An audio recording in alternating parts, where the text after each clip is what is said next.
받았었다. 이는 중요한 문제들에서의 활동 행위가 육신에서의 그의 증여의 진보로 행하야만 하며 마찬가지로 그렇게 이 체험이 그 자신이 창조한 우주에 관계되기 때문이었다. 예수였다. 지금 그는 유란시아에 자신을 증여한 연극의 마지막 장면들을 공연하기 위하여 요단의 병원으로 내려가도록 그를 준비시키는 자질을 부여받기 위하여 헤르몬 산을 오르셨던 것이다. 주는 이날 헤르몬 산에서 고심하였던 것을 포기하고 우주 권역의 자신의 통치권으로 돌아가실 수도 있었지만, 그러나 그는 낙원 천국에 계신 영원 아들의 지령에 포옹된 신성한 아들 관계의 그의 계층에서의 필요 조건을 만족시킬 뿐만 아니라 그의 낙원 천국 아버지의 그 현존하는 뜻도 끝까지 전적으로 이루어드리기로 작정하였다. 8월이었던 이날에 그의 세 사도들은 그가 모든 우주 권한으로 부여되는 것을 거절하는 것을 보았다. 사람의 아들이면서 동시에 하느님의 아들로서 이 땅에서의 일생을 마치도록 그를 홀로 두면서 천상의 사자들이 떠나는 것을 그들은 경이로운 눈으로 지켜보았다. 그 사도들의 신앙은 말을 하였던 것이다. 베드로가 아직 말을 마치지 않았을 때 은빛 구름이 가까이 다가와서 그들 네 사람 위에 드리워졌다. 이때 너무나도 놀란 사도들이 땅에 엎드려 경배할 때에 그들은 예수가 세례 받으실 때에 들었던 것과 동일한 음성이 말하는 것을 들었다. 이는 내 사랑하는 아들이니 그의 말을 명심하라. 구름이 사라지자 예수와 그들 셋 외에는 아무도 없었으며 예수가 그들에게 다가와 손을 대시며 말씀하였다. 일어나라. 두려워 말라. 이것보다 더 큰 일을 너희가 보게 될 것이다.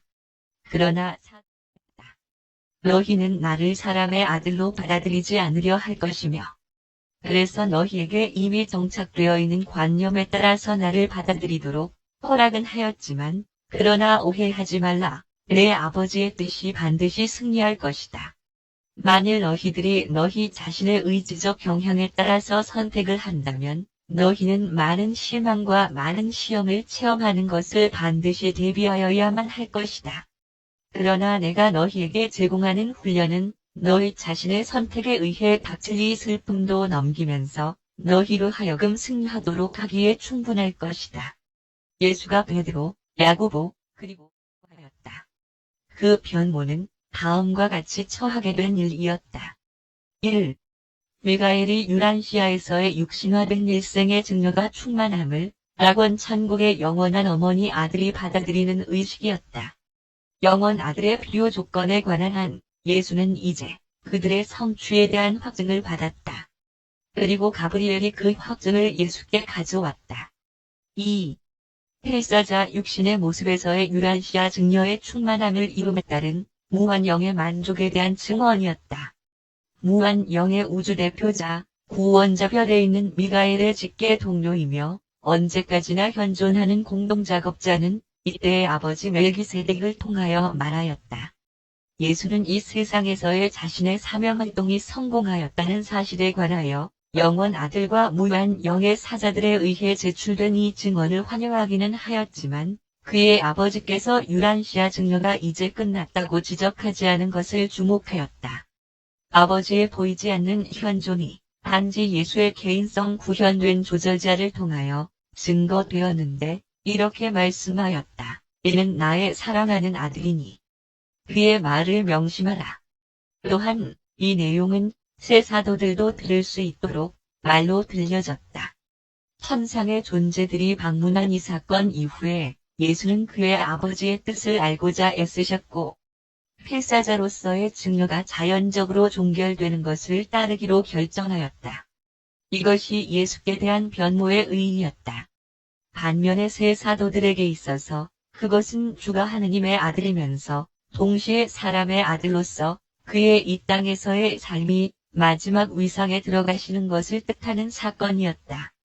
가브리엘과 아버지 멜기세덱의 공식적인 방문 이후에 예수는 이들 사명활동하는 그의 아들들과 비공식적인 대화를 가졌고 그리고 우주의 일상 일들에 관한 그들과 교제하였다. 4. 간질병이 걸리느냐? 신앙의 성과가 의심하는 불신의 명령에서는 나올 수 없음을 이제까지 얼마나 오랫동안 배웠었느냐? 그러고 나서 내 아버지의 사랑의 힘을 의심하지 말고 오직 내 신앙의 진실함과 한계를 의심해보라. 진실로 믿는 자에게는 모든 것들이 가능하다. 그때 사펫의 야고보는 신앙과 의심이 뒤섞여서 오랫동안 기억될 만한 말을 하였다. 주님, 내가 믿습니다. 나의 믿음 없음을 도와주시기 원합니다. 예수는 이 말을 들으시고 앞으로 다가가셔서 그 아이를 손으로 붙드시고 말씀했다. 내 아버지의 뜻에 따라서 그리고 살아있는 신앙의 경위를 표하여 이 일을 행하고자 한다. 내 아들아, 일어나라. 불순종의 영아 그에게서 나와 다시는 그에게로 돌아가지 말라. 그리고 그 아이의 손을 아버지의 손에 쥐어주면서 말씀했다. 내 길을 가라. 아버지께서 내 혼의 갈망을 들어주셨다. 그곳에 있던 모든 사람 없는 것 같으니 당신께서 우리의 실패에 관한 말씀과 이 일로 인한 가르침을 우리에게 주시기를 바랍니다. 그러자 예수는 도마에게 대답하여 말씀했다. 내 형제들이 산 위에서 들은 모든 것들은 때가 되면 너희들에게도 밝히 알려질 것이다. 그러나 지금은 너희들이 너무도 어리석게 시도하다가 실패한 것에 대하여 이유를 설명해 주겠다.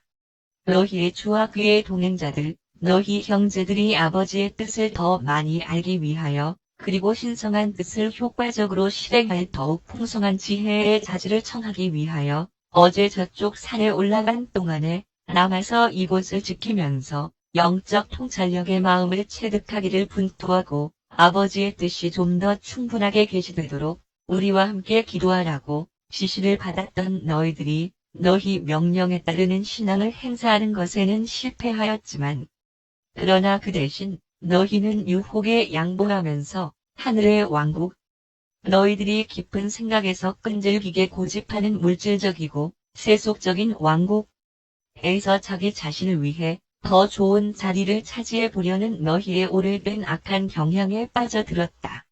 그리고 나의 왕국이 이 세계에 있지 않다고 반복하여 선포함에도 불구하고 이들 실수하는 개념에 집착하고 있다. 너의 신앙이 사람의 아들에 대한 신분을 파악하자마자 세속적인 승진을 위한 이기적인 욕구가 슬며시 너희에게 임하였고 누가 하늘의 왕국에서 클 것인지에 대하여 너희끼리 의논하게 되었지만 그 왕국에 대하여 너희가 아무리 상상을 계속할지라도 그러한 왕국은 존재하지 않으며 앞으로도 존재하지 않을 것이다. 내 아버지의 영적 형제 신분의 왕국에서는 큰 자는 자기 자신의 눈으로 볼 때 아주 작게 되어야 하고 그리하여 형제들에게 봉사하는 자가 되어야만 한다고 내가 너희에게 말하지 아니하였느냐? 영적 위대성은 하느님과 같은 사랑을 납득함에 있는 것이지 자아의 앙양을 위한 물질적 힘의 행사를 즐기는 데에 있는 것이 아니다. 너희가 시도하였지만 완벽하게 실패하였던 그것에서 너희의 목적은 순수하지 않았다. 너희의 동기는 신성하지 않았다. 너희의 이상은 영적인 것이 아니었다. 너희의 열정은 애타적인 것이 아니었다. 너희의 과정은 사랑에 기초하지 않았으며 너희의 달성의 목적은 하늘에 계신 아버지의 뜻이 아니었다. 그러한 것들이 아버지의 뜻과 일치할 때를 제외하고는 확립된 자연현상의 과정을 너희가 시간 단축시킬 수 없다는 사실을 배우기까지 얼마나 오래 걸리겠느냐? 영적 힘이 없이는 너희가 영적 일을 이룰 수가 없다. 그리고 가능성이 보일 때일지라도 세 번째의 근본적인 인간 요소, 살아있는 신앙을 소유하는 개인적 체험이 있지 않으면 이러한 것들 중에 하나도 행할 수가 없다. 너희들은 항상 물질적인 징후가 있어야만 왕국의 영적 실체들에 대해 매혹을 가질 수 있느냐? 신비한 일들을 너희 앞에 보여주지 않으면 내 임무에서의 영의를 깨달을 수가 없느냐? 언제가 되어야 너희들은 물질적 징후가 밖으로 나타나는 것과 관계없이 왕국의 보다 높은 영적 실체들에게 충실할 것을 결정할 수 있겠느냐?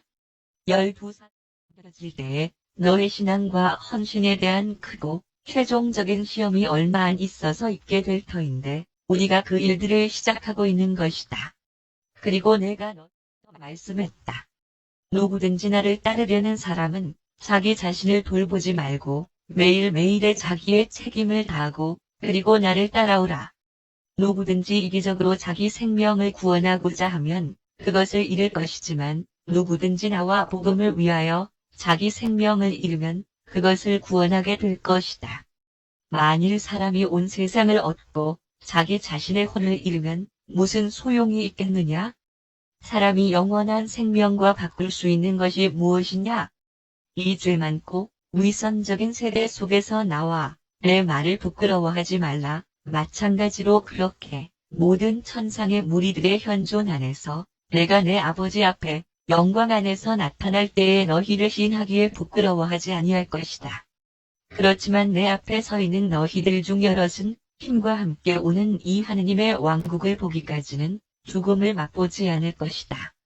예수는 자기를 따르려면 반드시 걸어야만 할 고통스럽고 상충되는 그 길에 대하여 12 사도들에게 꾸밈없이 설명하였다. 자신들에게 굉장한 짐에 앉히시고 말씀했다. 진실로 진실로 내가 너희에게 말하는데 너희가 돌이켜 이 어린 아이와 같이 더욱 낮아지지 아니하면 하늘의 왕국에서 거의 진보하지 못할 것이다. 누구든지 자기 자신을 낮추어 이 작은 아이처럼 되는 그 자는 하늘의 왕국에서 가장 큰 자가 될 것이다. 그리고 작은 자를 그렇게 받아들이는 자가 나를 받아들이는 자이다. 그리고 나를 받아들이는 자는 또한 나를 보내신 분을 받아들이는 것이다. 만일 너희가 그 왕국에서 첫째가 되고자 한다면 육신으로 있는 너희 형제들에게 이 선한 진리들을 베풀기 위하여 노력하라. 그러나 누구든지 작은 자들 중에 하나를 넘어지도록 하면 맷돌을 목에 메고 바다에 던져지는 것이 그에게 차라리 나을 것이다. 만일 내 손으로 한 것들이나 또는 내 눈으로 본 것들이 왕국의 진보에서 실족해 한다면 이들 매달렸던 우상들을 제물로 바쳐라. 이는 이들 우상에 매달리고 그리고 스스로 왕국을 가로막은 자신을 발견하는 것보다는 차라리 일생에서 사랑했던 것 중에 많은 것들을 버리고서라도 왕국에 들어가는 것이 더욱 좋기 때문이다. 그러나 무엇보다도 이들 작은 자 가운데 하나라도 가벼이 여기지 않도록 주의하라. 이는 저희의 천사들이 항상 하늘에 사는 무리들로서의 얼굴을 지켜보고 있기 때문이다. 예수가 말씀을 마치시자 그들은 한다. 하늘에 계신 아버지께서 그의 자녀들을 사랑하시니 너희들도 마땅히 서로 사랑하는 것을 배워야만 한다. 하늘에 계신 아버지께서 너희 죄를 용서하시니 너희들도 마땅히 서로 용서하는 것을 배워야만 한다. 만일 너희 형제가 너에게 죄를 지으면 그에게 가서 재치와 인내심을 가지고 그의 결함을 지적해 주어라. 그리고 이 모든 것은 너와 그 형제 둘이서만 하도록 하라. 만일 그 형제가 내 말을 들으면 내 형제를 얻은 것이다. 그러나 만일 내 형제가 내 말을 듣지 않고 자기 방법대로 계속 실수를 행하면 내가 다시 가되 모두에게 친구인 둘 혹은 세 사람을 데리고 함께 가서 내 증언을 확인하는 증인으로 하고 그리고 너에게 죄를 저지르고 있는 형제를 내가 자비롭고도 공정하게 대하고 있다는 사실을 입증하라. 만일 그가 형제들의 말도 거절하면 회중에게 그 모든 사실을 알려도 무방하고 만일 그가 모든 형제들의 말도 거절하면 그들이 현명한 생각에 따라 조치를 취하도록 하라. 자기 멋대로 행하는 그런 사람은 왕국 밖으로 쫓아내도록 하라. 그리고 한편 너희가 마치 내 동료들을 심판하는 자리에 앉기라도 한 것처럼 행하거나 죄를 용서하든지 아니면 기타 방법으로 마치 하늘 무리 감독자들의 특권을 빼앗는 듯한 행동은 결코 용납되지 않으나 그러나 이 세상 왕국 안에서의 현세적인 질서를 유지하는 일은 너희에게 맡겨져 있다. 영원한 생명에 관한 신성한 판결에 너희가 관여할 수는 없지만 이 세상에서 그들이 형제 신분의 현세적 복지에 관계하도록 행동하는 문제는 내가 결정해도 될 것이다.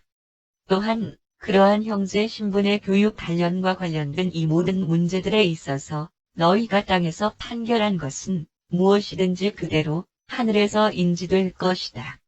비록 너희가 개별 존재의 영원한 숙명을 결정할 수는 없을지라도 그 집단의 행위에 관하여 너희가 규율을 제정할 수가 있는데, 왜냐하면 너희 중에 두세 사람이 이 일들 중에 무엇이든지 의견이 일치되고 내게 구한 것이면 하늘에 계신 아버지의 뜻과 어긋나지 않는 한 너희가 요청한 것이 너희에게 이루어질 것이다.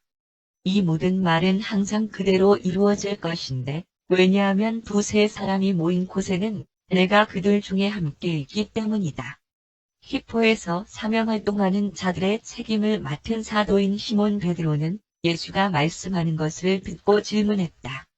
주님, 내 형제가 내게 대하여 죄를 지을 때 몇 번이나 용서를 해야 합니까? 7번이면 되겠습니까? 그러자 예수가 베드로에게 대답하였다. 7번뿐만 아니라 77번이라도 해야 한다. 그러므로 마찬가지로 하늘에 계신 나의 아버지께서도 동료들에게 자비를 베푸는 자들에게 더욱 풍성한 자비를 베푸실 것이다.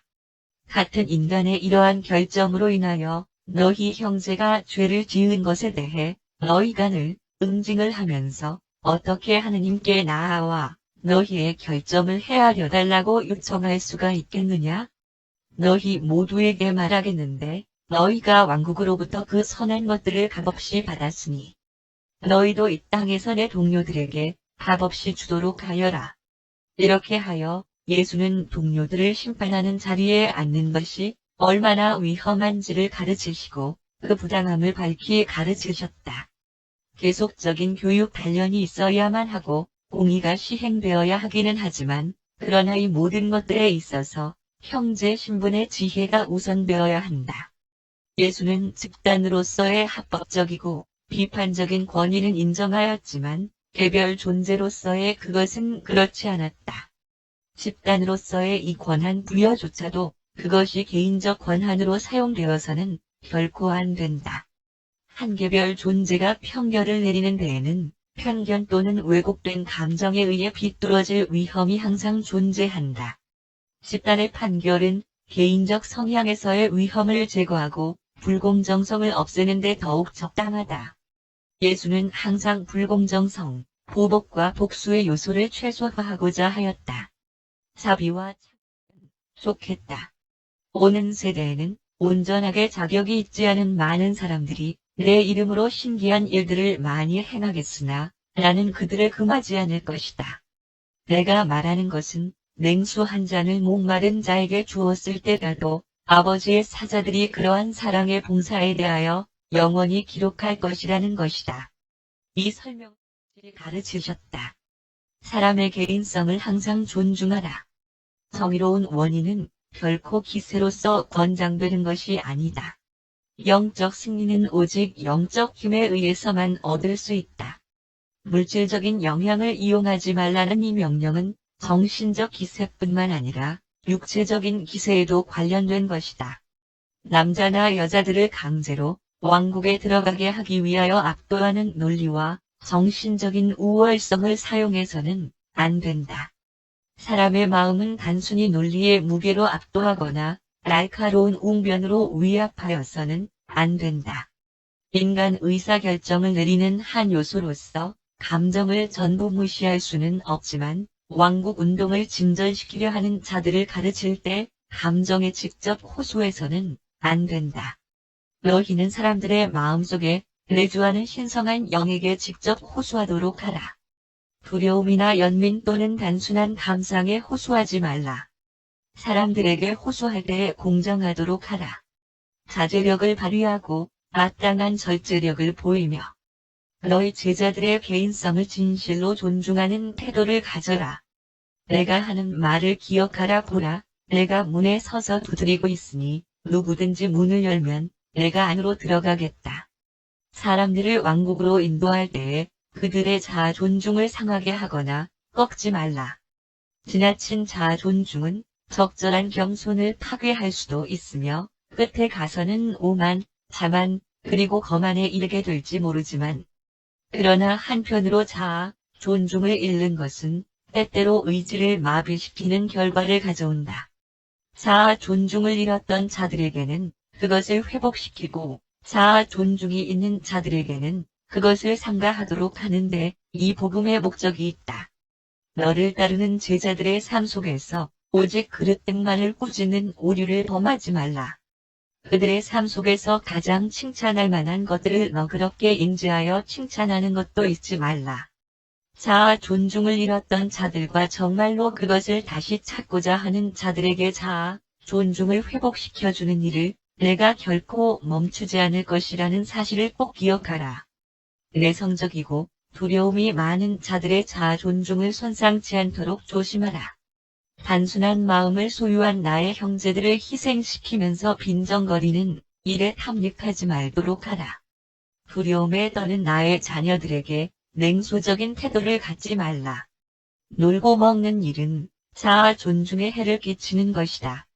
너희 형제들이 선택한 임무에 계속 정진하도록 그들을 권고하며 직업이 없는 자들에게 일자리를 보장하는 일에 모든 노력을 다하라. 사람들을 위협하여 왕국에 들어가도록 하는 무익한 수책의 범죄를 결단코 저지르지 말라. 사랑을 가진 아버지는 자녀에게 겁을 주어서 오직 자기가 원하는 요구에 온순하게 복종할 수 있도록 만들지 않는다. 왕국의 자녀들은 감정상의 강한 느낌이 신성한 영의 인도와 일치하지 않는다는 것을 언젠가 알게 될 것이다. 어떤 것을 하거나 또는 특정한 장소에 가고자 하는 강렬하면서도 이상야릇하게 반응 감동이 내주하는 영의 인도에 수반되는 충동을 반드시 의미하는 것은 아니다. 육신으로 살았던 일생으로부터 영적으로 사는 보다 높은 일생으로 옮아간 모든 사람들이 건너야만 하는 부차적인 갈등에 관하여 모든 믿는 자들에게 미리 경고한다. 어느 쪽 세계든지 매우 온전하게 살았던 자에게는 갈등이나 혼돈이 거의 없으나 대부분의 사람들은 다른 차원의 삶으로 옮겨가는 기간 동안 다소간의 차이는 있지만 모두 불확실성을 체험하게 되어 있다.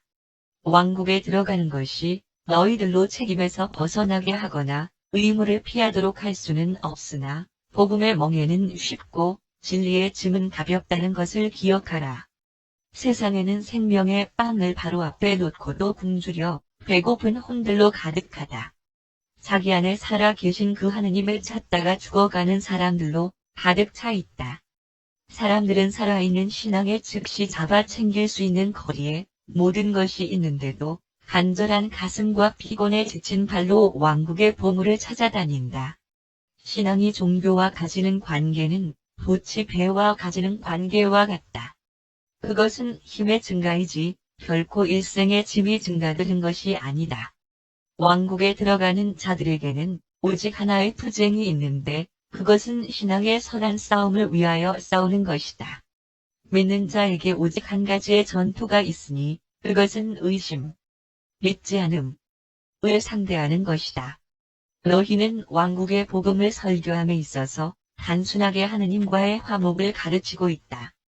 그리고 이 동료 관계는 남녀 모두에게 어떤 것이 그들의 특징적 열망과 이상을 가장 진실로 만족시키는지를 모두가 찾게 됨으로써 똑같이 호소될 것이다. 나의 자녀들에게 이야기할 때 내가 그들의 감정을 아끼고 그들의 연약함을 오래 참는다는 것뿐만 아니라 동시에 내가 죄에 대해 냉혹하고 불법을 참지 못한다는 것도 말해주어라. 내 아버지 앞에서는 내가 정말로 유순하고 겸손하지만 하늘에 계신 내 아버지의 뜻에 반대하는 죄로 가득 찬 반역과 고의적인 악행이 있는 곳에서는 내가 마찬가지로 가혹하도록 냉혹하다. 너희는 너의 선생을 묘사할 때 슬픔에 가득 찬 한 남자로 그리지 마라. 장차 올 세대들은 우리의 기쁨으로 인한 광채, 우리의 선한 뜻으로 인한 낙천적 기질, 그리고 우리의 선한 재치로 인한 영감도 또한 알게 될 것이다. 우리는 변화시키는 그 힘으로 전달되는 좋은 소식의 메시지를 선포하고 있다. 우리의 종교는 새로운 생명과 새로운 의미들로 약동하고 있다. 이 가르침을 받는 자들은 기쁨으로 가득 찰 것이며 가슴 속에는 반드시 기쁨이 항상 있을 것이다. 하느님을 확신하는 자는 누구나 증가하는 행복을 체험할 것이다. 모든 믿는 자들이 거짓된 동정심의 불완전한 받침대에 기대지 않도록 가르쳐라. 너희가 자아, 연민을 탐닉할 때에는 강한 성격을 개발할 수 없다. 고통 안에서 단순한 동료 관계에서의 기만적인 영향을 피하기를 정직하게 노력하라. 삶의 시련 앞에 건성으로 단순히 서 있는 소심한 혼을 가진 저들에 대한 과도한 연민을 자제하고 용감하고 담력이 있는 자들에게 동정심을 펼쳐라. 재난이 닥쳐왔는데도 투쟁하기보다는 그저 안일하게 누워있는 자들에게는 위로를 제공하지 말라. 너희 동료들이 너에게 동정을 베풀었다는 그 이유 때문에 그들에게 동정을 베풀려 하지 말라. 내 자녀들이 신성한 현존을 확신하는 자아의식에 일단 도달하면 그러한 신앙은 마음을 확대시키고 혼을 고귀하게 하며 개인성을 강화시키고 행복을 증대시키며 영인식을 더욱 깊게 하고 사랑하는 힘과 사랑받는 힘을 강화시켜준다. 왕국에 들어가는 자들은 그로써 시간의 우연한 사고나 자연적인 일반 재앙에서 면제되지 않는다는 것을 믿는 자들에게 가르쳐라. 복음을 믿는 것이 재난을 당하지 않도록 미리 막아주지는 않겠지만 재난이 너를 덮칠 때에 너희가 두려워하지 않을 것임을 보증할 것이다. 만일 너희가 용기를 가지고 나를 믿고자 하며 전심으로 내 뒤를 따르고자 한다면 너희는 그렇게 함으로써 굳게 믿는 고난의 길로 아주 확신을 가지고 들어설 것이다. 나는 역경의 강물로부터 너희를 건져주겠다는 약속하지는 않지만 그러나 그 모든 과정에 너희와 함께 갈 것을 약속한다. 믿는 이들로 라비들의 가르침을 거부한다고 추측합니다. 성서는 과연 어떤 것입니까? 방황하고 있는 사도의 질문을 들으신 예수는 이렇게 대답하였다. 나다니엘아, 내가 옳게 판단하였다. 나는 랍비들이 하는 것처럼 성서를 대하지 않는다. 나는 아직 이 가르침을 받을 준비가 온전히 갖추어지지 않은 내 형제들에게 내가 이것들을 관련시키지 않는다는 조건으로 이 문제에 대해 너에게 이야기하려고 한다. 모세의 율법의 말씀들과 성서의 가르침들은 아브라함 이전에는 없었다. 다만 최근에 성서가 모아져서 우리가 지금 갖고 있는 것처럼 되었다. 그들이 유대인들의 높은 사고와 열망들 중에 가장 훌륭한 것들을 포함하고는 있지만 반면에 하늘에 계신 아버지의 성격이나 가르침을 대변할 수 있는 것으로부터 아주 먼 것들도 많이 포함되어 있으며 그렇기 때문에 나는 왕국 복음을 위하여 주어 모은 보다 나은 진리의 가르침들 중에서 선택해야만 하는 것이다. 이들 가르침은 사람들이 만든 것인데 그들 중에 일부는 거룩한 사람들이었고 또 어떤 자들은 그렇지 못하였다. 이 책들의 가르침들은 그들이 기원된 그 시대의 계몽에 대한 시각과 범위를 나타낸다. 진리를 계시한다는 점에서 전반부보다는 후반부가 더 신뢰할 만하다. 성서가 결점이 있고 인간으로부터 기원된 것이기는 하지만 오류를 범하지 말라. 그것은 오늘날 모든 세계에서 발견할 수 있는 종교적 지혜와 영적 진리에 대한 최고의 모음집을 이루어 놓았다.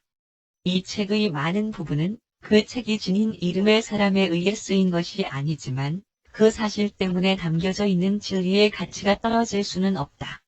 만일에 요나에 관한 기사가 사실이 아니었다 해도 심지어는 요나라는 사람이 전혀 있지 않았다 해도 이 이야기에는 여전히 깊은 진리가 있으며 소위 이방이라고 불리는 니느웨에 대한 하느님의 그 사랑은 동료를 사랑하는 자들의 눈에는 조금도 가치가 떨어지지는 않는다.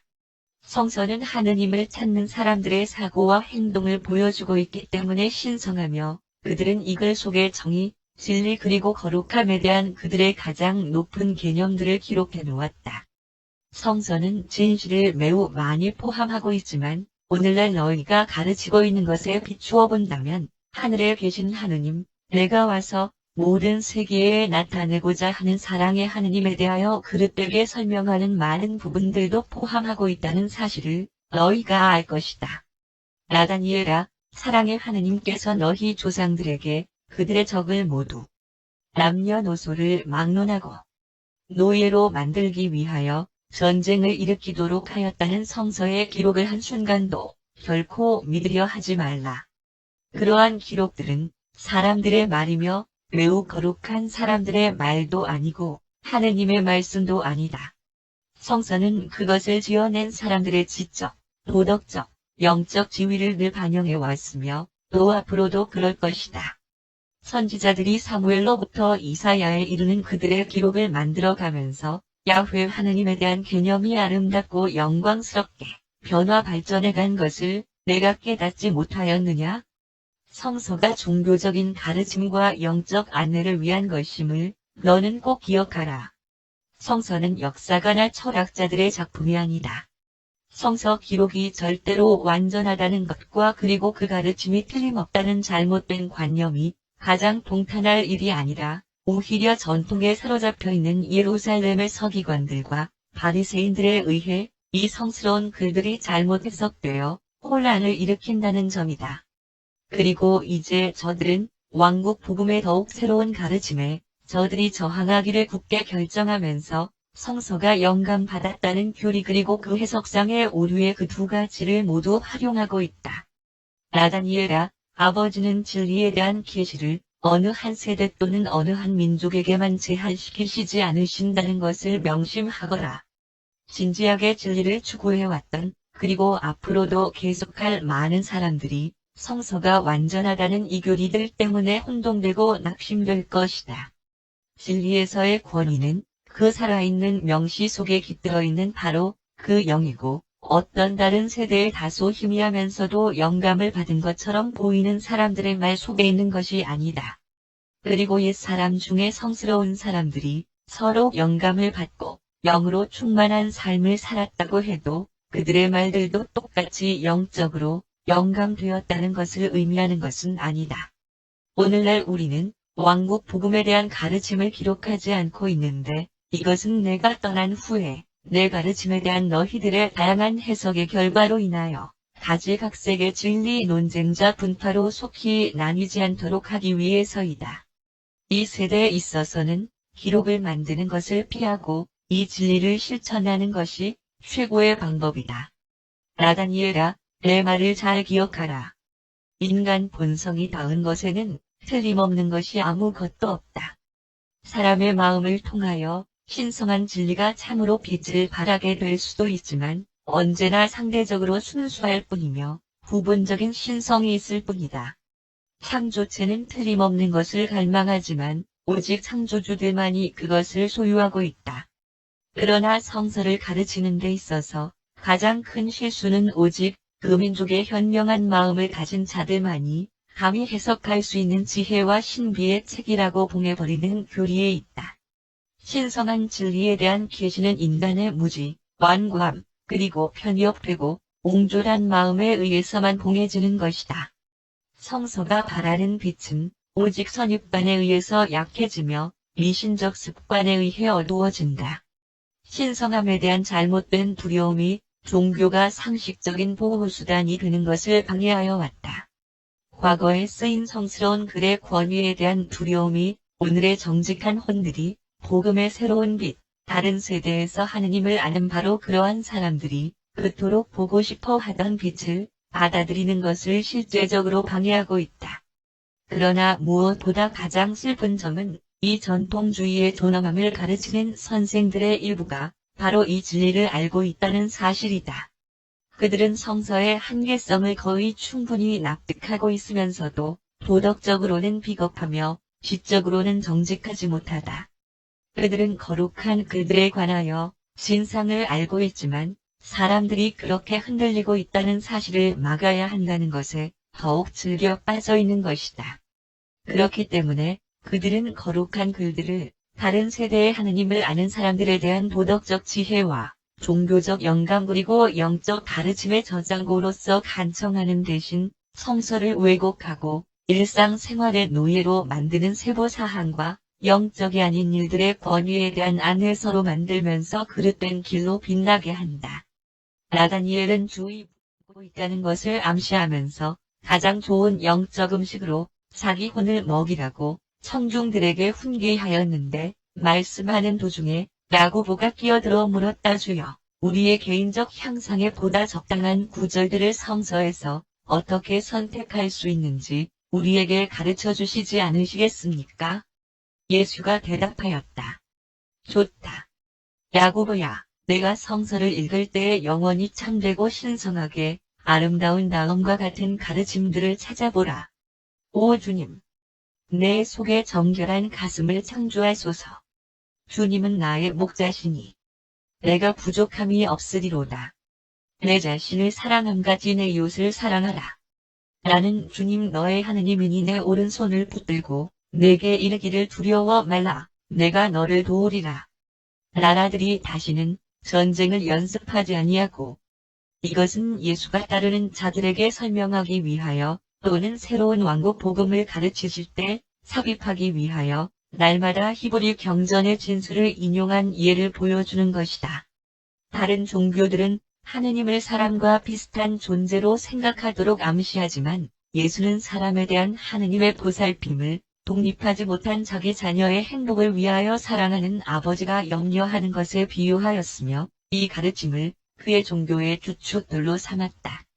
그리하여 하느님의 아버지 신분 교리는 반드시 사람의 형제 신분 실행을 피할 수 없게 만든다. 하느님께 경배 드리는 것과 사람에게 봉사하는 것이 그의 종교의 전부이며 실질적인 내용이다. 예수는 유대교에서 가장 좋은 부분을 취하셔서 왕국 복음의 새로운 가르침 안에 옮겨놓았다. 예수는 적극적인 행동의 정신을 유대교의 수동적인 교리 속에 적용시키셨다. 예수는 의식을 지키는 요구를 따르는 부정적인 순종 대신에 그의 새 종교가 그것을 받아들이는 자들에게 요구하는 것들을 적극적으로 행하는 것을 명하였다. 예수의 종교는 단지 믿는 것에 있지 않고 복음이 요구하는 것을 실제로 행하는 것에 있다. 예수는 그의 종교의 근본이 사회에 대한 봉사에 있다고 가르치지는 않았고, 오히려 사회봉사는 참된 종교 정신을 소유함을 나타내는 확실한 효과 중의 하나라고 가르쳤다. 예수는 성서의 좋은 반쪽을 이용하는 데에 주저하지 않았고, 반면에 보다 뒤떨어진 부분들은 사용하기를 거부하였다. 내 이웃을 내 몸같이 사랑하라는 예수의 위대한 교훈은 너희는 내 민족의 자녀들에게 원수를 갚지 말고 이웃을 내 몸과 같이 사랑하라 고 말씀하고 있는 성서의 기록으로부터 예수가 취한 것이다. 예수는 이 성서 중에서 긍정적인 부분은 수용하였지만 부정적인 부분은 거부하였다. 예수는 부정적이거나 순전히 소극적인 무저항을 마찬가지로 더욱 반대하였다. 예수가 말씀하기를 원수가 내 한쪽 뺨을 칠 때 소극적으로 멍하니 서 있지만 말고 적극적인 태도로 다른 뺨을 돌려대라.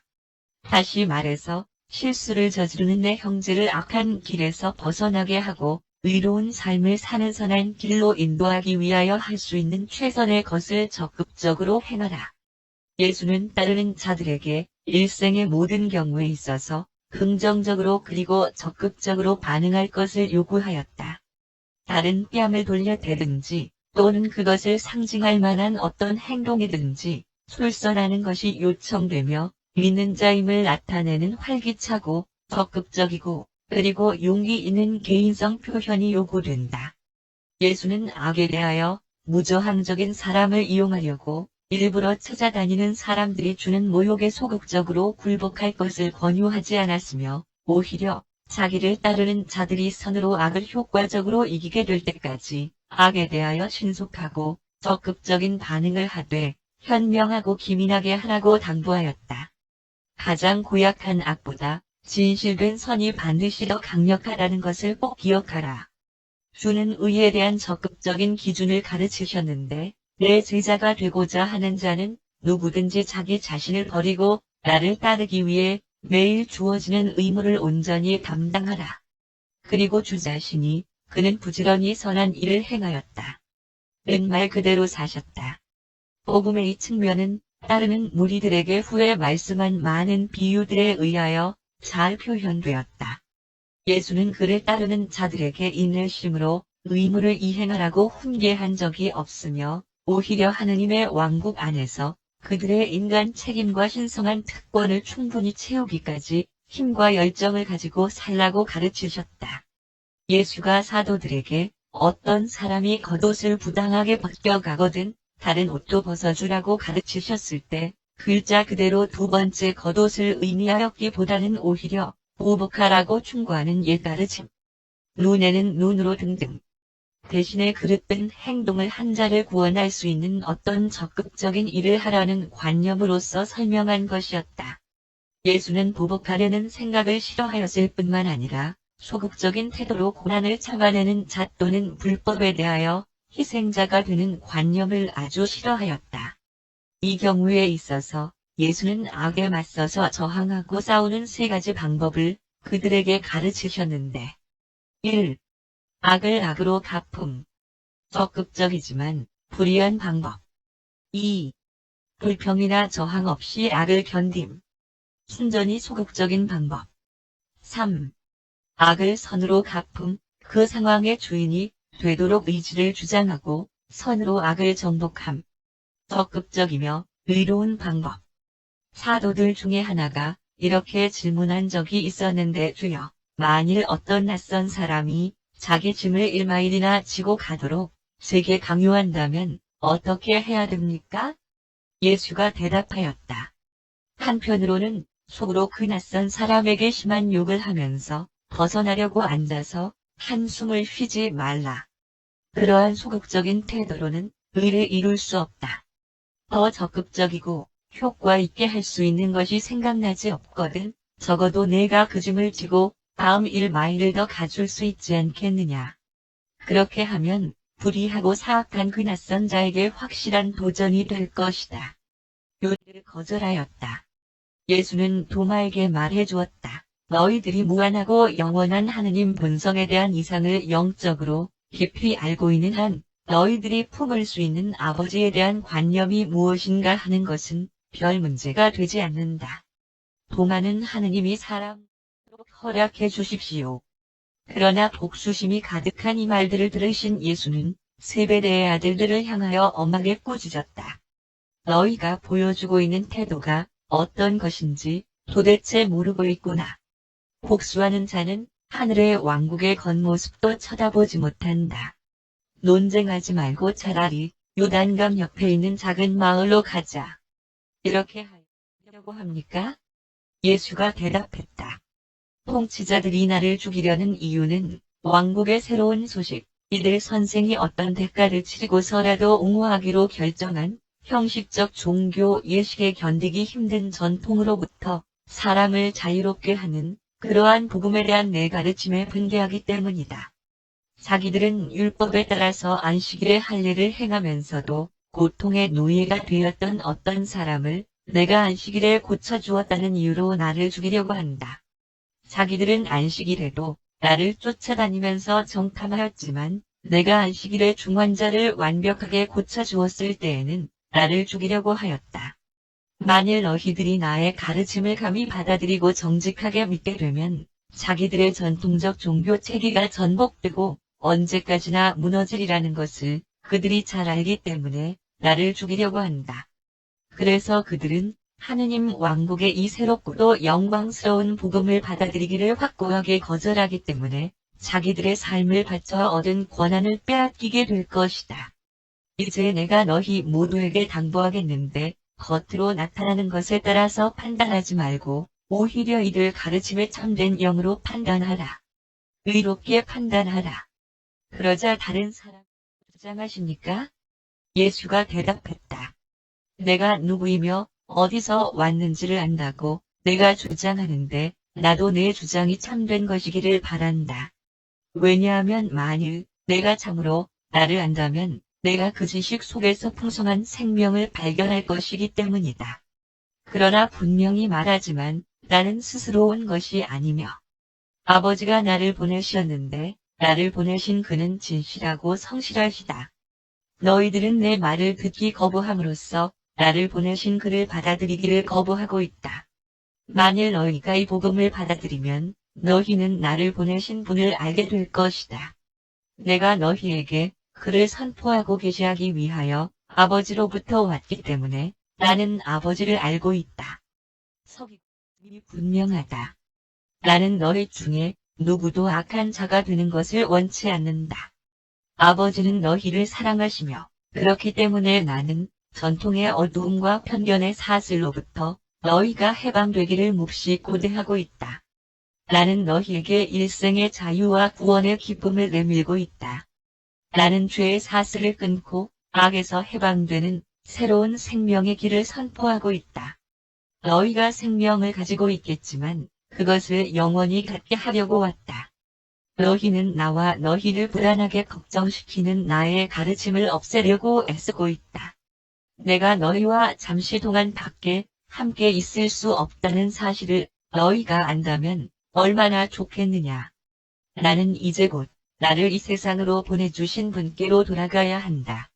그렇게 되면 너희 중에 많은 사람들이 부지런히 나를 찾겠으나 나의 모습을 볼 수는 없을 것이며 내가 가는 곳에는 너희들이 오지 못할 것이다. 그러나 진정으로 나를 찾고자 하는 자는 누구든지 내 아버지가 계신 곳으로 인도해 줄 생명을 언젠가 갖게 될 것이다. 같이 말씀하였다.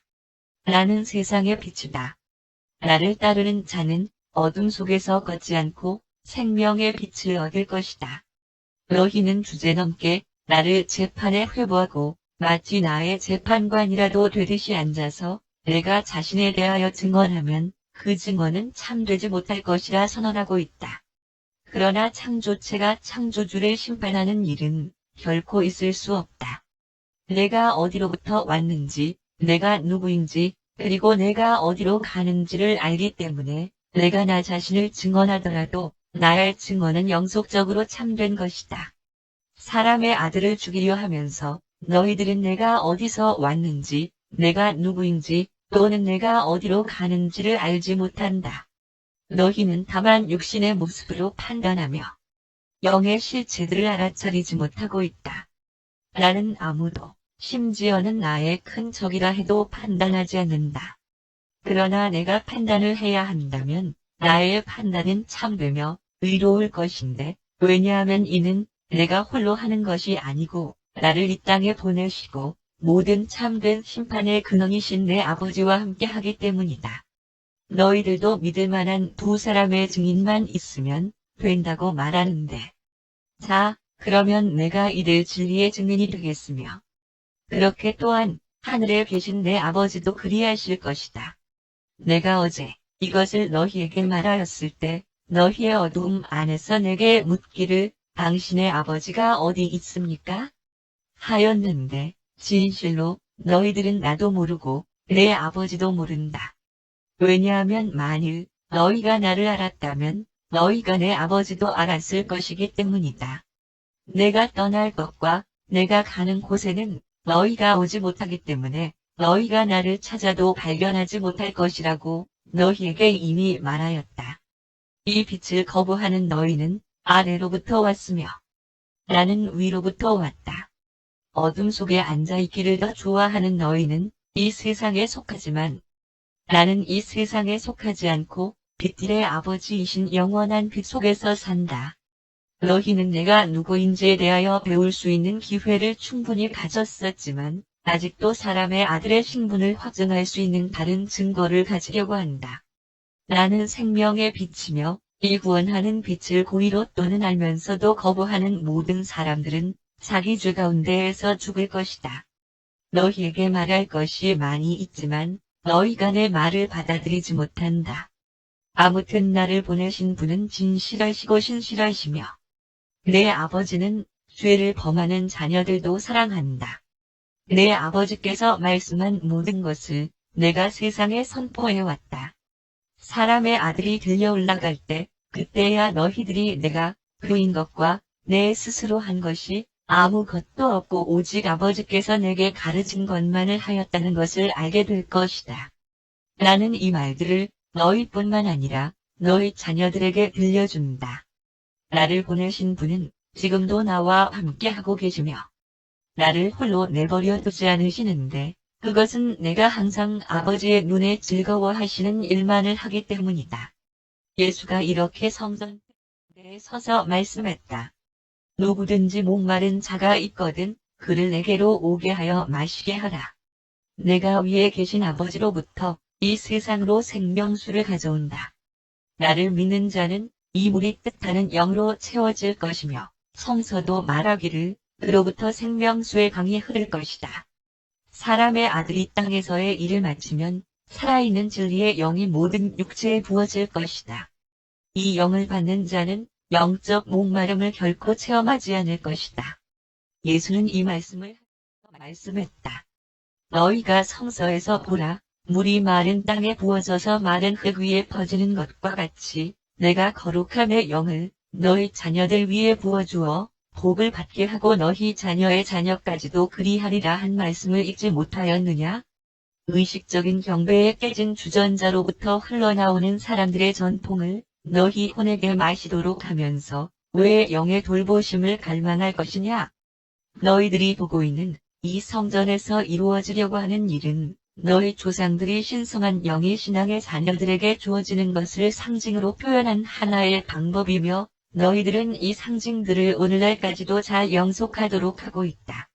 그러나 이제는 영들의 아버지에 관한 계시가 그의 아들의 증여를 통하여 이 세대에게 임하였고 이 모든 것들은 아버지와 아들의 영이 사람들의 자녀들에게 증여되는 일이 그 다음에 확실히 이루어질 것이다. 신앙을 가진 자들은 누구에게든지 증여된 영이 영속하는 생명으로 그리고 땅 위의 하늘의 왕국과 성한 곳의 아버지의 낙원 천국에 있는 참된 생명수로 인도하는 그 길의 참된 선생이 된다. 그리고 예수는 그들에게 말씀했다. 만일 나의 말이 너희 안에 거하고 너희가 내 아버지의 뜻을 행하기로 결심한다면 너희는 참으로 내 제자이다. 너희가 진리를 알게 될 것이고 그 진리가 너희를 자유롭게 할 것이다. 너희가 내게 어떻게 대답할 것인지를 내가 안다. 우리는 아브라함의 자손이요. 우리는 아무에게도 노예가 아닌데. 어찌하여 우리가 자유롭게 될 수 있는가? 내가 말하는 것은 다른 사람에게 외적으로 복종하는 것이 아니라 혼의 해방을 뜻하는 것이다. 내가 진실로 너희에게 말하는데 죄를 지는 모든 사람들은 죄에 묶인 하인이다. 묶여있는 하인은 언제까지나 주인의 집에 거할 것 같지 않다는 것을 너희들도 안다. 또한 아들이 아버지의 집에 머물 수 있는 것도 너희들이 안다. 그러므로 만일 아들이 너희를 자유롭게 하여 너희로 아들들이 되게 하면 너희는 참으로 자유롭게 되는 것이다. 너희들이 아브라함의 자손인 것을 내가 알지만 너희들의 지도자들은 내 말을 그들의 가슴 속에 받아들여 변환하는 영향력이 발휘되는 것을 허용하지 않기 때문에 나를 죽이려고 한다. 그들의 혼은 선입견으로 봉해져 있으며 복수심에 불타는 자존심으로 눈이 멀어 있다.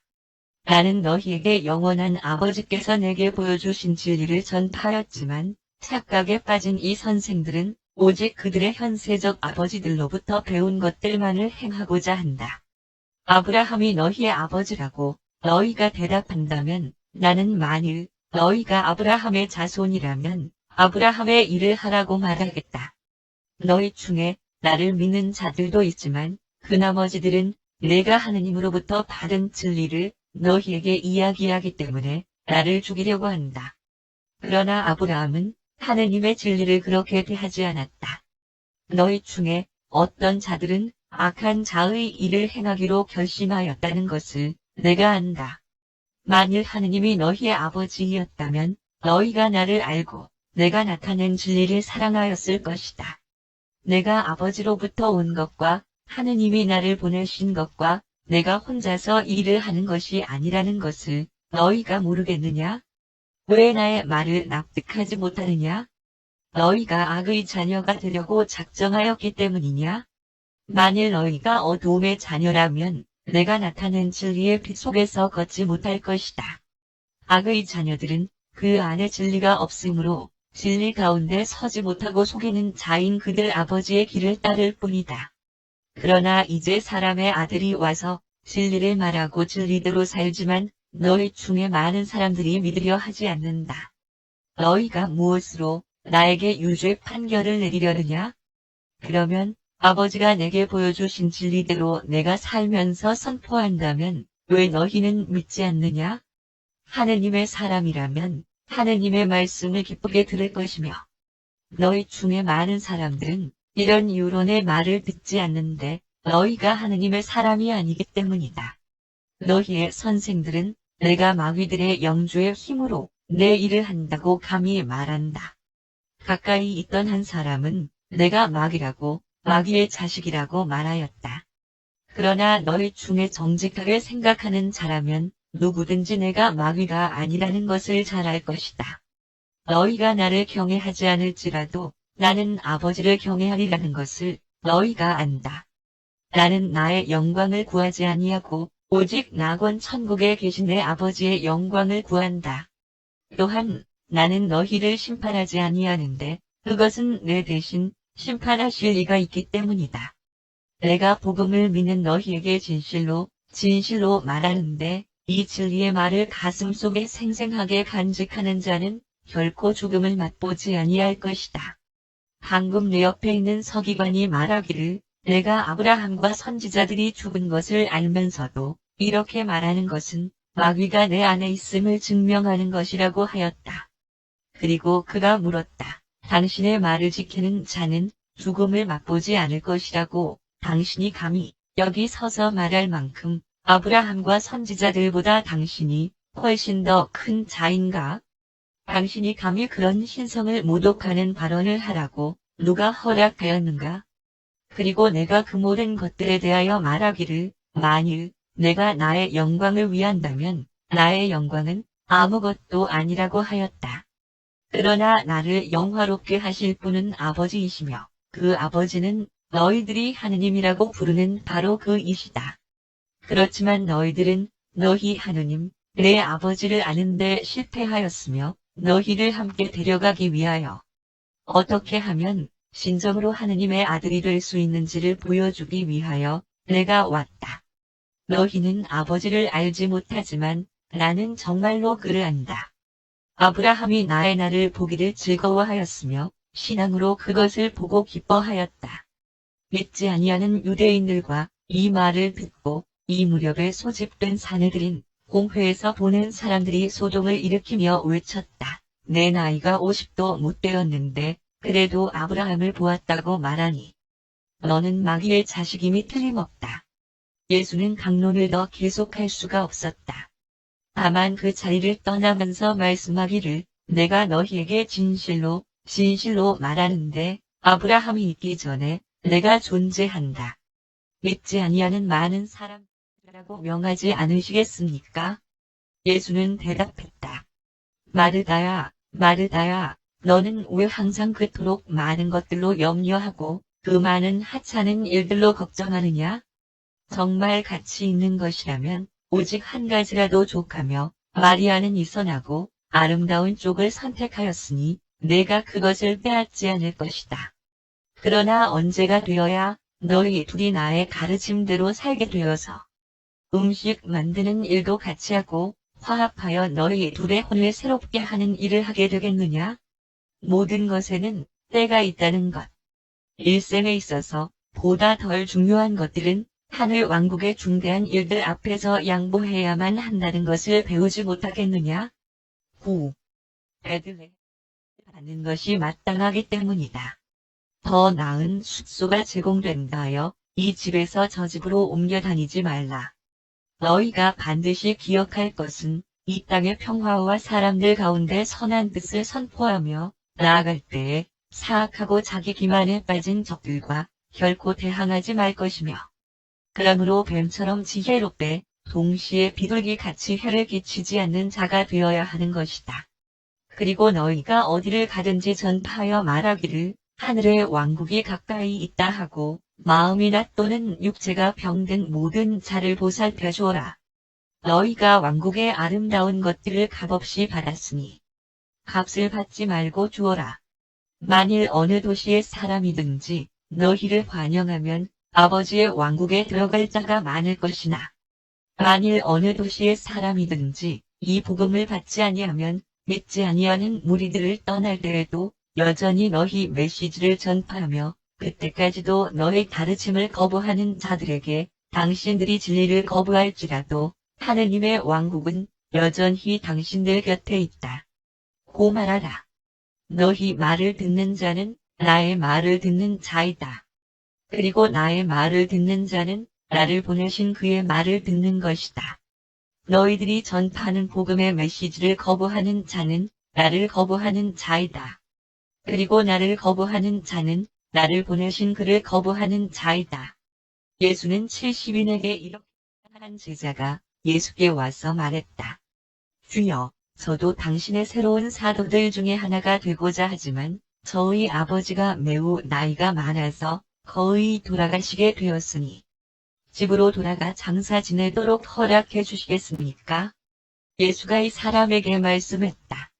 내 아들아, 여우도 굴이 있고 하늘의 새들도 둥지가 있지만 사람의 아들은 머리 둘 곳이 없다.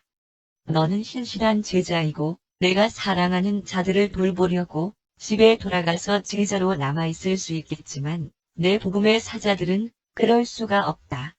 그들은 나를 따르고 왕국을 선포하려고 모든 것을 버리고 있다. 만일 내가 사도 임명받은 선생이 되려거든 너는 좋은 소식을 널리 알리려 나아가야 할 것이며 한편으로는 죽은 자를 다른 사람이 묻도록 해야 한다. 이 사람은 크게 실망하여 떠나갔다. 다른 제자가 주께 와서 말했다. 저는 사도 임명받은 사자가 되기를 원합니다만 집에 가서 잠시 동안만 가족들을 위로하고 싶습니다. 예수는 이렇게 대답하였다. 내가 만일 사도 임명을 받고자 한다면 모든 것을 기꺼이 버릴 수 있어야만 한다. 복음의 사자들은 오직 한 가지에만 애착심을 가져야 한다. 손에 쟁기를 잡고서 뒤를 돌아보는 자는 그 누구라도 왕국의 사자가 되기에 마땅치 않다. 그때 안드레가 지켰는데 영원한 생명을 얻기 위하여 무엇을 더 해야 하는지를 알고 싶습니다. 이 질문에 예수가 대답했다. 만일 내가 모든 계명들을 지켰다면 간음하지 말라, 살인하지 말라, 도둑질하지 말라, 거짓 증언하지 말라, 속이지 말라, 부모를 공경하라. 내가 잘하였다. 그러나 구원은 신앙에 대한 보상이지 단지 행한 것에 대한 보상이 아니다. 너는 이 왕국 복음을 믿느냐? 마타돌무스가 대답하였다. 예, 주여. 당신과 당신의 사도들이 가르친 모든 것들을 믿습니다. 예수가 대답하기를 그렇다면 너는 참으로 나의 제자이며 왕국의 자녀이다. 그러자 그 젊은이는 말했다. 그렇지만 주여, 저는 당신의 제자가 되는 것으로 만족하지 않으며 당신의 새로 임명되는 사자들 중에 하나가 되고 싶습니다. 예수는 이 말을 들으시고 깊은 사랑으로 그를 내려다보시며 말씀했다. 만일 내가 기꺼이 그 값을 치른다면, 만일 내가 너에게 부족한 한 가지를 채운다면 너를 사자들 중에 하나로 삼겠다. 마타돌무스가 대답하였다. 주여, 당신을 따르도록 허락한다면 제가 무슨 일이든지 하겠습니다. 예수는 무릎을 꿇고 있는 젊은이의 이마에 입을 맞추시고 말씀하였다. 만일 내가 나의 사자가 되고 싶으면 가서 내 모든 소유를 팔아 가난한 자들이나 내 형제들에게 수입을 나누어주고 와서 나를 좇으면 하늘의 왕국에서 부활을 갖게 될 것이다. 마타돌무스는 이 말씀을 듣고 침통한 표정을 지었다. 이 부자 청년 바리새인은 재물이 하느님의 은혜에 대한 증거라는 것을 믿도록 배워왔다. 예수는 청년이 자기 자신과 재물에 대한 애착을 버리지 못하고 있는 것을 아셨다. 주는 재물에 대한 애착으로부터 그를 구해주고 싶어 하였던 것이지 반드시 모든 재물로부터 떠나기를 원하였던 것은 아니다. 예수의 제자들은 그들의 모든 세상 물질들을 내놓지 않았지만 사도들과 70인은 그렇게 하였다. 마타돌무스가 새로 임명된 70인의 사자들 중에 하나가 되고자 할 때 예수가 그에게 모든 현실적 소유를 버리라고 요구한 것은 그러한 이유에서였다. 거의 모든 인간 존재는 어떤 총애하는 악한 것을 어떤 하나씩 가지고 있으며 그리고 이것은 하늘의 왕국 입구에서 들어가기 위한 값으로 요구하는 입장료의 하나이다. 만일 마타돌무스가 그의 영적 세계의 권력들은 사람을 강압하지 않으며 사람으로 하여금 자신의 선택으로 길을 가도록 허용한다. 마타돌무스가 자신의 재물을 가지고서는 복음을 위하여 모든 것을 버린 사람들의 동료가 될 수 없다는 것을 예수는 미리 아셨으며, 동시에 재물을 버린다면 그가 모든 사람들의 궁극적 지도자가 될 수 있다는 것도 아셨다. 그러나 예수의 친형제들과 마찬가지로 그 청년은 결코 왕국에서 큰 자가 될 수 없었는데, 왜냐하면 이때에 행하려고 하였다면 그의 체험이 될 수도 있었던 주와의 친밀하고도 개인적 교제를 스스로 빼앗았기 때문이다. 예수가 요구하였던 바로 그 일을 그 후에 몇 년이 지나서 그는 실제로 하였다. 부유한 것 자체는 하늘의 왕국에 들어가는 것과 직접적인 관계가 없지만 재물을 사랑하는 것은 관계가 있다. 왕국에 대한 영적 충성심은 물질적인 부에게 노예가 된 상태와 양립할 수 없다. 사람은 영적 이상에 대한 최고 충성심을 물질적 신앙과 함께 나눌 수 없다. 예수는 재물을 갖는 것이 그릇되었다고 가르친 적이 없다. 예수는 오직 12사도들과 70인에게만 공동 목적에 사용되도록 그들의 모든 세상 재물을 바치라고 요구하였다. 그 경우에도 사도 마태의 경우처럼 그들이 소유를 정리할 때 이익이 생기도록 하라고 규정하였다. 예수는 부유한 제자들에게 로마의 부자를 가르치셨던 것처럼 여러 번 충고하였다. 예수는 초과 소득을 현명하게 투자하는 것이 미래에 피할 수 없는 재난에 대비한 보험으로서 합리적인 형태라고 보셨다. 사도들의 기금이 넘칠 때에는 후에 수입이 줄어서 크게 고통을 당할 때에 사용될 수 있도록 유다가 자금을 예치해 두었다. 이 유다는 말씀했다. 부자가 온전히 하느님의 왕국에 들어가는 것이 얼마나 어려운지를 보았느냐. 영적 경배는 물질적 신앙과 함께 할 수 없으며 어느 누구도 두 주인을 섬길 수 없다. 이방인들이 영원한 생명을 얻는 것보다 낙타가 바늘 귀로 들어가는 것이 쉽다는 속담을 너희들이 알 것이다. 그리고 내가 선포하는 것은 자기 만족으로 가득 찬 부유한 자가 하늘의 왕국에 들어가는 것보다 낙타가 바늘 귀로 들어가는 것이 쉽다는 것이다. 베드로와 다른 사도들이 이 말씀을 듣고 매우 놀랐으며 베드로는 더욱 그러하여 말했다. 주님, 그러면 누가 구원을 얻겠습니까? 부자는 전부 다 왕국에 들어가지 못합니까? 예수가 대답하였다. 베드로야, 그렇지 않다. 그러나 재물을 믿는 자는 누구든지 영원히 진보하도록 인도하는 영적 일생에 동참하기가 거의 불가능하다. 그렇지만 사람에게 불가능한 것일지라도 하늘에 계신 아버지의 힘을 벗어나는 불가능한 것은 없으며 하느님과 함께 라면 불가능한 것이 없다는 것을 우리가 알아야만 한다. 근심하고 있습니다. 과연 어떤 사람이 자기의 모든 세상 재물들을 버리고 당신을 좇을 수 있는지 질문해도 되겠습니까? 예수가 대답하였다. 베드로야, 그렇지 않다. 오직 사도가 되려는 사람들과 너희들처럼 한 가족으로서 나와 함께 살고자 하는 사람들 뿐이다. 그러나 아버지는 자기 자녀들의 사모하는 가슴이 순수하고 나눠지지 않기를 요구한다. 왕국의 진리들을 사랑하는 것과 너희 사이에 끼어드는 것은 무엇이든지 또는 누구든지 버려야만 한다. 만일 어떤 사람의 중심이 물질로 인하여 파괴되지 않는다면 물질을 소유하는 것이 왕국에 들어갈 사람의 영적 일생에 전혀 문제되지 않는다. 그러자 베드로가 물었다. 그렇지만 주여, 우리가 모든 것을 버려두고 당신을 따르고 있는데 우리는 무엇을 갖게 됩니까? 예수가 12사도 모두에게 말씀했다. 진실로, 진실로 내가 너희에게 말하는데 나를 위하여 그리고 하늘의 왕국을 위하여 재물, 가정, 아내, 형제, 부모 또는 자녀들을 버려둔 자들은 반드시 이 땅에서 여러 배를 받되 박해와 함께 받을 수도 있으며 오는 영원한 생명의 세계에서도 여러 배를 받을 것이다.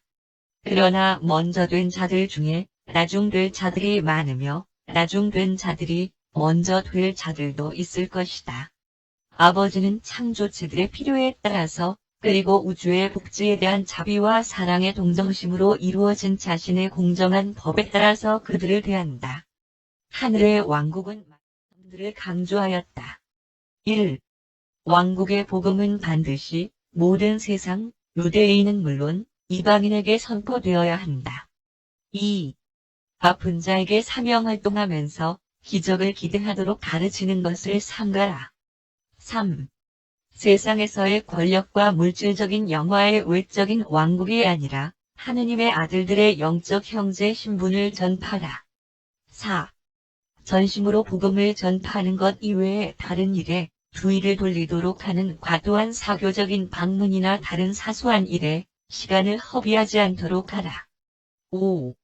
만일 어떤 집이 먼저 본부로 삼기에 적당한 것으로 판명이 되면 그 도시에 머무는 동안 그 집에 머물러라. 6. 예루살렘에 있는 유대 지도자들과 이제 공개적으로 갈라설 때가 이르렀다는 것을 모든 신실한 신자들에게 명확하게 알려라. 7. 사람이 해야 할 모든 의무가 이 하나의 계명 속에 함축되어 있음을 가르치라. 너희의 하느님이신 주님을 너희의 모든 마음과 혼으로 사랑하며 내 이웃을 내 몸같이 사랑하라. 바리새인들이 설명하는 삶의 613가지 규칙들 대신에 이것이 사람이 해야 할 의무의 모든 것이라고 가르쳤다. 모든 사도들과 제자들이 참석한 가운데 예수가 그 70인에게 이렇게 말씀을 마치셨을 때 시몬 베드로는 그들을 따로 데리고 가서 그들의 임명식 설교를 그들에게 하였는데 그 설교는 주가 그들에게 손을 얹으시고 왕국의 사자들로서 떠나도록 했었을 때 주신 명령을 공들여 다듬은 것이었다. 베드로는 70인들에게 그들의 체험에서 다음과 같은 덕목을 깊이 간직하라고 강력히 권했다. 1. 거룩하게 바치는 헌신. 더 많은 일꾼들을 복음의 추수를 거두는 일에 보내지도록 항상 기도할 것. 그러한 기도를 할 때 여기 제가 있습니다. 저를 보내주십시오. 라고 기도하는 것이 좀 더 알맞은 것이리라고 그는 설명했다. 그들의 일상적인 경배를 게을리하지 말라고 그들에게 충고하였다. 2. 참된 용기. 그들이 적을 만날지도 모르며 박해를 당할지도 모른다고 경고하였다. 그들의 임무가 소심한 사람들에게는 적합지 않다고 베드로는 말하였으며 두려운 사람은 떠나기 전에 물러서라고 충고하였다. 그러나 아무도 물러서지 않았다. 3. 신앙과 신뢰. 그들은 이 짧은 기간의 전도 여행에 전혀 아무 도움도 없이 임해야만 하였으며 음식과 잠자리 그리고 다른 모든 용품들을 아버지께서 공급하실 것을 신뢰해야만 하였다. 4. 열의와 진취성. 그들이 열의와 지적인 열심을 지니고 있어야만 하고 엄격하게 주의 일에 전념되어야만 한다. 동양식 인사는 길고도 정성을 들이는 일식이었다. 그러므로 그들은 길에서 아무에게도 인사하지 말라는 지시를 받았으며 이것은 급히 일하러 나가는 사람이 시간을 허비하지 않기 위한 일반적으로 사용하던 방법이었다. 친절하게 인사하는 것과는 아무런 관계가 없었다. 5. 친절함과 공손함. 주는 그들에게 사교적인 격식들에 쓸데없이 시간을 허비하지 말라고 가르치셨지만 그들이 만나게 되는 모든 사람들에게 공손하라고 명하였다. 자기 집에서 그들을 대접하는 사람들을 매우 친절하게 대해야만 하였다. 더 안락한 곳에서 대접받기 위하여 또는 권력을 가진 자로부터 대접받기 위하여 겸손히 대하는 집을 떠나서는 안 된다고 엄격히 경고를 받았다. 6. 병자를 돌볼 것. 육신과 마음이 병든 자를 찾아가서 그들의 질병을 고치거나 차도가 있도록 하기 위하여 모든 힘을 다 동원하라고 베드로가 70인에게 명하였다. 모든 설명과 하셨다. 70인이 자기들에게 어떻게 귀신들까지도 복종하였는가를 이야기하면서 신경장애에 걸린 사람의 경우에 자기들이 일으킨 놀라운 치료를 언급하였다. 그럼에도 불구하고 그 중에는 실제로 악령에 사로잡혔다가 이 사자들에 의해 노연한 경우가 몇 번 있었으며 예수는 이것들에 대하여 말씀했다. 사탄이 하늘에서 번쩍이면서 떨어지는 것을 내가 보았으니 이 불순종의 미숙한 영들이 너희에게 복종하는 것은 당연한 것이다. 그러나 이것을 너무 기뻐하지 마라.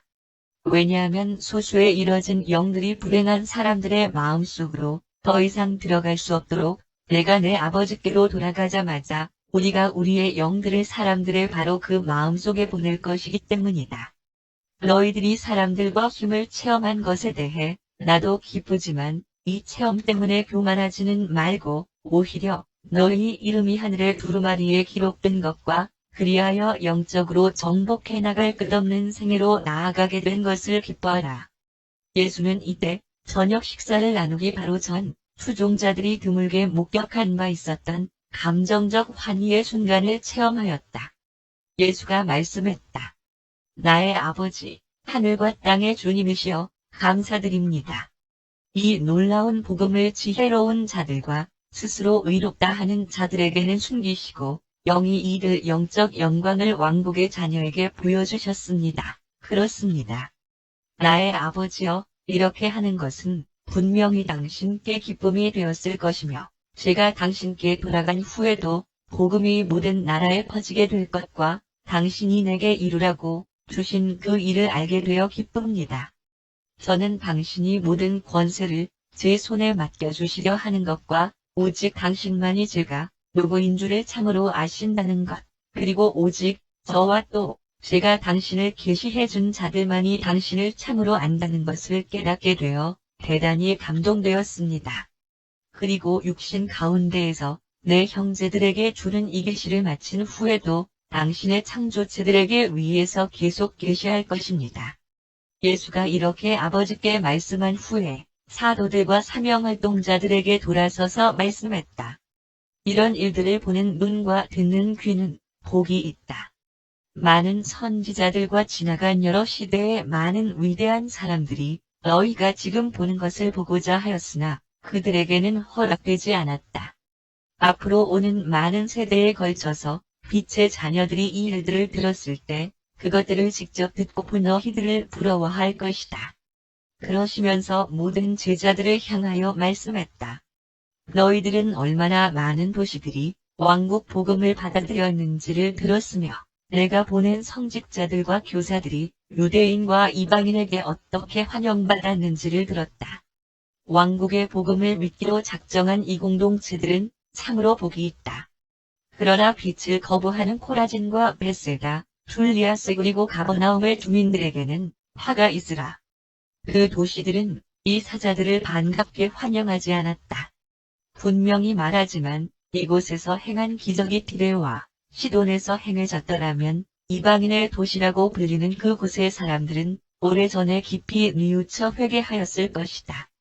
심판의 날에는 티레와 시돈이 더 견디기 쉬울 것이다. 다음 날은 안식일이었는데 예수는 70인을 따로 데리고 나가셔서 말씀했다. 나는 너희들이 갈릴리와 사마리아 그리고 유대 전역에 흩어져 있는 매우 많은 사람들에게 왕국 복음을 받아들이도록 했다는 좋은 소식을 가져왔을 때 정말로 기뻤다. 그러나 너희들은 왜 그토록 놀랍게도 의기양양하였느냐? 너희들의 메시지가 전달될 때 힘이 나타나지 않으리라고 기대하였느냐? 너희들은 그 효력성에 놀라서 돌아올 만큼 이 복음을 거의 믿지 않은 상태에서 나갔더냐? 그리고 이제는 내가 너희들의 영적 기쁨을 억누르려는 것이 아니라 자만심, 영적 자만심의 흉계들에 대하여 엄중히 경고하려는 것이다. 너희가 만일 루시퍼, 사악한 존재의 멸망을 이해할 수 있었다면 어떤 형태의 영적 자만심이라도 진지하게 피했을 것이다. 사람에게 그가 하느님의 아들이라는 것을 가르치는 이 위대한 일에 너희가 참여하고 있다. 나는 너희들에게 그 길을 보여주었으며 너희들의 임무에 충실하고 선행을 하는데 실증 내지 말라고 하였다. 너희들에게 그리고 앞으로 너희 뒤를 따라 올 모든 사람들에게 말하겠는데 나는 항상 곁에 서 있으며 지금과 앞으로 영원토록 내가 초청할 것이니 수고하고 무거운 짐을 진 너희들은 모두 내게로 와라. 그러면 내가 쉬게 해줄 것이다. 나는 진실하고 충성스러우니 너희는 나의 멍에를 지고 나에게서 배우라. 그러면 너희 혼을 위한 영적 안식처를 발견할 것이다. 그리고 그들이 주의 약속들을 시험해 보았을 때 그 말씀들이 참말이었음을 발견하였다. 더 깊이가 있는 것이었다. 그러나 그를 따르는 사람들 중에는 여전히 물질적인 가슴에 사로잡힌 자들과 하느님의 우주적 아버지 신분이라는 영원한 사실에 기초하여 사람들의 영적 형제 신분 속에 하늘의 왕국이 존재한다는 진리를 파악하지 못한 자들이 매우 많이 있었다. 실행을 하기 위하여 말했다. 선생님, 제가 영원한 생명을 얻으려면 무엇을 해야 하는지 물어도 되겠습니까? 예수는 대답하기를 율법과 예언서들에는 무엇이라 기록되어 있으며 너는 그 성서를 어떻게 읽느냐? 그 율법사는 예수와 바리새인들의 가르침을 다 알고 있기 때문에 대답했다. 가슴과 혼과 마음과 힘을 다하여 주님 하느님을 사랑하고 내 이웃을 너 자신처럼 사랑하라고 합니다. 그러자 예수가 말씀했다. 내가 대답을 잘하였다. 만일 내가 진실로 그렇게 하면 영속하는 일생으로 인도될 것이다. 그러나 그 율법을 줄 것이니 너희는 각자 가서 영이 인도하는 대로 아버지의 일을 하라. 3. 눈이 먼 때문이기도 하였다. 예수는 평범한 물질적 사건들에도 영적인 원인을 적용시키려는 일반적인 경향을 피하라고 그들에게 자주 경고하였다. 예수는 그날 이를 위한 계획에 이 거지를 이용하기로 결정하였지만 요시야라는 이름의 그 소경에게 아무 일도 하기 전에 나다니엘의 질문에 계속하여 대답하였다. 주는 말씀했다. 이 사람이나 부모의 죄로 인한 것이 아니라 하느님의 일이 그 사람 속에서 증거되게 하려는 것이다.